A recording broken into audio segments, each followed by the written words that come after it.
আসসালামু আলাইকুম ওরহমতুল্লাহি বারাকাতুহু। আজকে পবিত্র কোরআনের মৌমাছি সম্পর্কে ইন্টারেস্টিং সায়েন্টিফিক তথ্য নিয়ে আলোচনা করব। আর এই আলোচনাটা মোট 4টা পার্টে করব।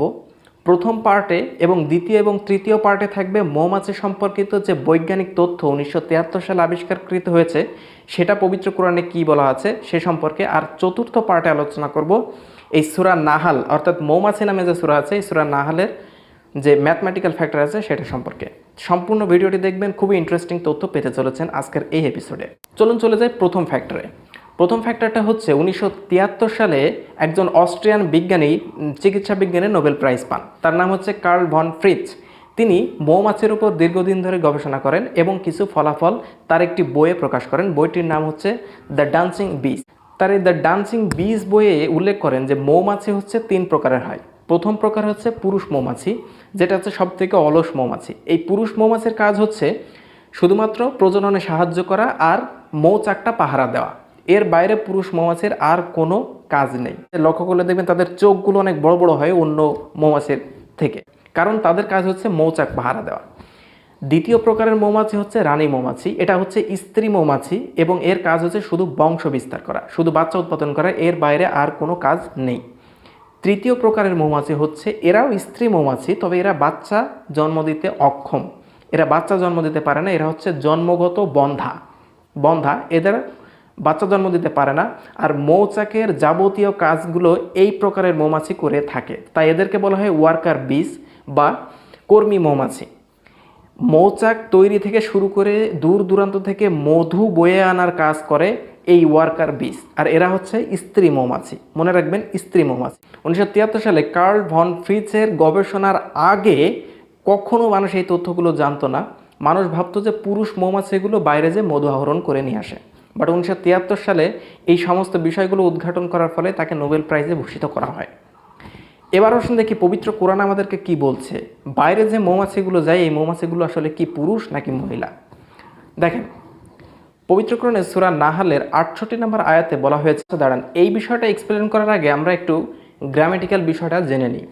আমরা ইংরেজি বা বাংলাতে পুরুষ লিঙ্গ এবং স্ত্রীলিঙ্গের জন্য যে ভার্ব ব্যবহার করে সেটা একই ভার্ব হয়ে থাকে। যেমন হি ডাজ দ্য ওয়ার্ক এবং শি ডাজ দ্য ওয়ার্ক।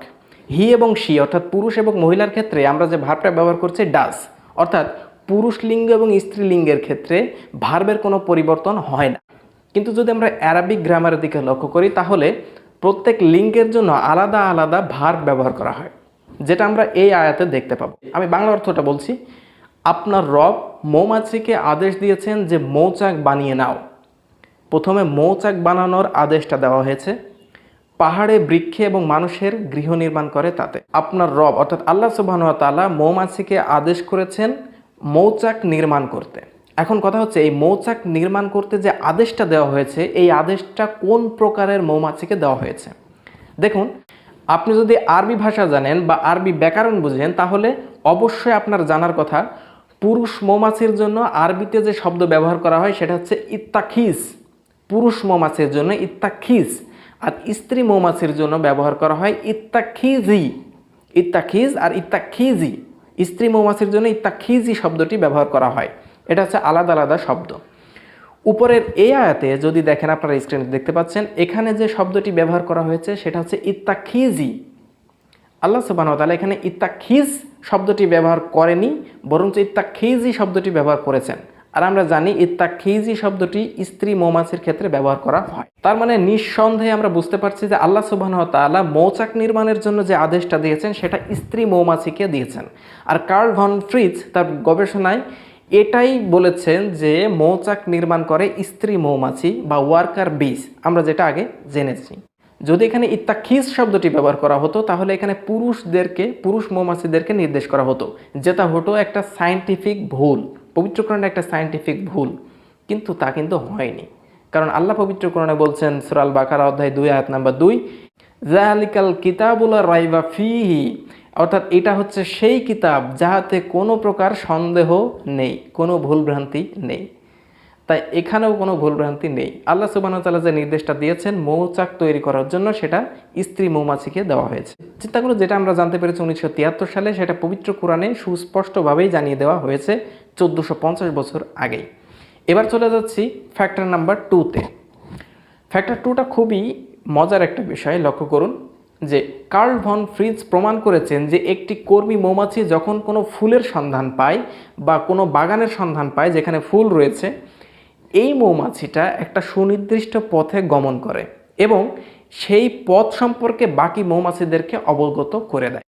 অর্থাৎ ওই মৌমাছিটা প্রথমবার যে পথে গিয়েছিল বাকি মৌমাছিদেরকেও অবগত করে ঠিক ওই সেম একই পথ, বাকি কোনো পথ ব্যবহার করে না। এটা মৌমাছির একটা ধর্ম। এইটাকে কার্ল ভন ফ্রিজ এর ভাষায় বলা হয় ওয়াগেল ড্যান্স। এবার দেখি চলুন পবিত্র কোরআনে এই কথা কি বলা রয়েছে। সূরা নাহালের 69 নম্বর আয়াতে যদি দেখেন, এখানে দেখতে পাবেন যে অতঃপর চোষণ করে নাও প্রত্যেক ফুল থেকে এবং চলো তোমার স্বীয় রবের সহজ সরল দেখানো পথে। অর্থাৎ এখানে বলা হচ্ছে তোমরা ফুল থেকে ওই নেকটারটা চোষণ করে নাও, ফুলের যে রসটা সেটা চোষণ করে নাও এবং চলো তোমার স্বীয় রবের সহজ সরল পথে। এখানে একটি লক্ষ্য করার বিষয় যে আল্লাহ সুবহানাহু ওয়া তাআলা এখানে বলছেন মৌমাছিদেরকে চোষণ করে নিতে ফুলের মধু এবং একটা সহজ সরল পথে চলার নির্দেশ দিচ্ছেন। এই সহজ সরল পথটা কি? এটা কোন পথ? যে পথটা আগের মৌমাছি এই মৌমাছিগুলোকে দেখিয়েছে, এটাই হচ্ছে তাদের জন্য সহজ পথ বা চিহ্নিত করা পথ। কারণ এই পথটা দিয়ে চললেই একদম মৌচাকে গিয়ে পৌঁছাবে। তাই আল্লাহ এখানে মৌমাছিদেরকে নির্দেশ করেছেন সেই পথের দিকে চলতে, যেটা আমরা কার্ল ভন ফ্রিন্সের বই থেকে পাই যে ওয়াগেল ডান্স, মৌমাছির ওয়াগেল ডান্স। অর্থাৎ ওয়াগেল ডান্স সম্পর্কে বলছে পবিত্র কোরআন। এবার চলে আসি নাম্বার 3-তে। নাম্বার 3টা খুবই ইম্পর্টেন্ট এবং খুবই মজার একটা বিষয়। আমাদের অনেকেরই ধারণা ছিল 1973 সালের আগে, সেই সময় মানুষ চিন্তা করতো যে মৌমাছিরা ফুল থেকে মধু নিয়ে সরাসরি চাকে স্টোর করে, মৌচাকে স্টোর করে দেয়। এবং এখনও পর্যন্ত অনেক মানুষের ধারণা এটাই যে ফুল থেকে মধু সংগ্রহ করে মৌমাছিরা একদম সরাসরি চাকে স্টোর করে দেয়।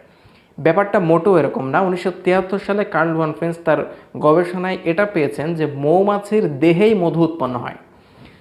আমরা ফুলে যেটাকে মধু বলি আসলে ওটা মধু না, ওটাকে বলে নেকটার বা পুষ্পরস, ইংলিশে বলে নেকটার। একটা মৌমাছি এই নেকটারটা প্রথমে সে গ্রহণ করে এবং মৌমাছির ভেতরে, মৌমাছির পেটের মধ্যে 2টা পাকস্থলী আছে।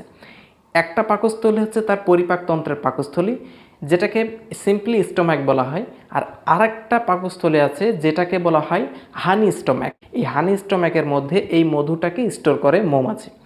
এবার এই হানি স্টোম্যাকের মধ্যে কিছু এনজাইম নিঃসৃত হয়। এই এনজাইমের ফলে এই নেকটারটা অনেক ঘন, দৃঢ় আর অনেক শক্তিশালী হয়ে ওঠে, অর্থাৎ মধুতে পরিণত হয়। ফুল থেকে নেকটার গ্রহণ করে হানি স্টোম্যাকের মধ্যে গ্রহণ করে এবং হানি স্টোম্যাকের মধ্যে এই হানিটা তৈরি হয় এবং এই স্টোম্যাক থেকে একটা টিউবের মাধ্যমে মৌমাছির পেছন দিক থেকে এই মধু নিঃসৃত হয়। যখন মৌমাছি বাসায় পৌঁছায় তখন এই মধুটা তার নির্দিষ্ট একটা ফাঁকা কোরের মধ্যে যেয়ে ঢেলে দেয়। অর্থাৎ আমরা এই গবেষণা থেকে জানি যে মৌমাছির দেহেই মধু তৈরি হয়। আর যেটার ভুল ধারণা আমরা আগে পোষণ করতাম যে মৌমাছি সরাসরি মধু নিয়ে যে স্টোর করে, আসলে এমনটা না, মৌমাছির শরীরেই মধু তৈরি হয়। এবার আসুন দেখি পবিত্র কোরআনে আমাদেরকে কি বলা হয়েছে।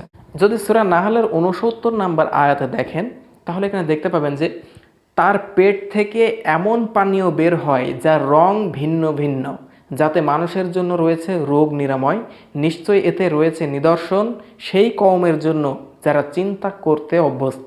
অর্থাৎ দেখেন, মৌমাছির পেট থেকে পানীয় বের হয়, এই পানীয়টা হচ্ছে মধু, মধুটাকে এখানে পানীয় বলা হয়েছে। তার পেট থেকে মধু বের হয় যার রঙটা ভিন্ন ভিন্ন এবং আমরা জানি মধুর অসংখ্য রকম আছে এবং এক একটা মধুর এক এক রং। এখানে মধুর কথা বলা হচ্ছে এবং এটা মৌমাছির পেট থেকে তৈরি হয়, যেটা 1400 বছর আগে পবিত্র কোরআনে বলা হয়েছে। কিন্তু মানুষের মাঝে ভুল ধারণা ছিল যে মৌমাছি সরাসরি স্টোর করে, আসলে এটা মধু না, ওইটা হচ্ছে নেকটার। নেকটারটা সে হানি স্টোম্যাকে জমা করে এবং হানি স্টোম্যাক থেকে মধু তৈরি হয়, তারপরে সে এটা চাকে স্টোর করে। পবিত্র কোরআন একদম সেম একই রকম কথা বলছে যে তার পেট থেকে এই পানীয়টা বের হয়। এবার আসুন চতুর্থ মিরাকেলটা দেখি। আমরা জানি মৌমাছির ক্রোমোজোম সংখ্যা হচ্ছে 16, আর পবিত্র কোরআনের ঠিক 16 নম্বর স্থানে রয়েছে এই সূরা নাহাল। সূরা নাহাল শব্দের অর্থ হচ্ছে মৌমাছি, আর এটা পবিত্র কোরআনের ঠিক 16 নম্বর অবস্থানে রয়েছে, আর মৌমাছির ক্রোমোজোম সংখ্যাও ঠিক 16। এবার দেখেন এই সূরা নাহালের 68 এবং 69 নাম্বার আয়াতে মৌমাছির কথা বলা হয়েছে। আমরা যদি সূরা নাহলের প্রথম থেকে অর্থাৎ প্রথম আয়াত থেকে ৬৮ নম্বর আয়াত পর্যন্ত যাই, যে আয়াতে সর্বপ্রথম মৌমাছি শব্দটি রয়েছে সেই পর্যন্ত যদি অক্ষর হিসাব করি, সূরা নাহলের প্রথম থেকে এই ৬৮ নম্বর সূরার যেখানে মৌমাছি কথাটা বলা হয়েছে এই পর্যন্ত যদি অক্ষর হিসাব করি, তাহলে মোট ৮৮৪টা অক্ষর পায়। ৮৮৪। এবার দেখেন এই মৌমাছি শব্দটা এসেছে ৬৮ নম্বর আয়াতে, আর এই আয়াতে মোট ১৩টি শব্দ রয়েছে, মোট ১৩টি শব্দ। এখন এই শব্দ সংখ্যার সাথে যদি ৬৮ নম্বর আয়াতটা গুণ করেন, অর্থাৎ ৬৮ নম্বর সূরায় বলা হয়েছে আর ১৩টি শব্দ রয়েছে এই আয়াতে, অর্থাৎ ১৩ গুণ ৬৮ সমান ৮৮৪। সূরা নাহলের প্রথম থেকে এই আয়াত পর্যন্ত ৮৮৪টি অক্ষর রয়েছে, আর আমরা এই ৬৮ গুণ ১৩ যদি করি তাহলে পেয়ে যাই সেই ৮৮৪। এটাকে আপনি কি বলবেন? কাকতালীয়? এটা কাকতালীয়ভাবে মিলে গেছে, তাই তো? কখনোই না। এত সুন্দরভাবে পবিত্র কোরআনে এত তথ্য ইনক্লুড করে এটা কাকতালীয়ভাবে মিলে যায় না। এটা এত সুন্দরভাবে সেই বলতে পারে যে এর স্রষ্টা। ইনশাআল্লাহ এরকমই পবিত্র কোরআনের অলৌকিকতা নিয়ে পরের কোনো এপিসোডে দেখা হবে ইনশাআল্লাহ। ততক্ষণ আল্লাহ সবাইকে শান্তিতে রাখুক। যদি বিগত কোনো ভিডিও মিস করে থাকেন তাহলে এইখানে যে প্লেলিস্ট আসছে এখানে ক্লিক করুন আর সবগুলো ভিডিও দেখে নিন। আসসালামু আলাইকুম ওয়া রাহমাতুল্লাহি ওয়া বারাকাতুহু।